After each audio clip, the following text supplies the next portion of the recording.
Jamaica records second case of the monkeypox. Hi again and welcome. This is Links 007 TV News Report, and we'll be right back with the full details to come. Welcome to Links 007 TV News Report, providing you with the best in local and international news updates.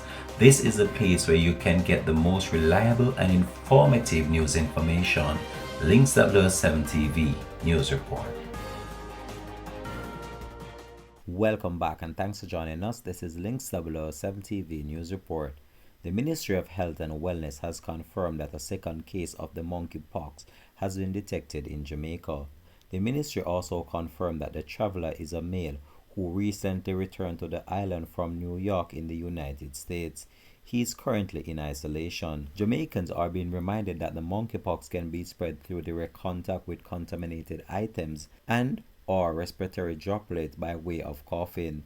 The Ministry of Health and Wellness is also reminded persons who are experiencing fever-like symptoms, rushing or swelling or lymph node that they should visit their doctor immediately.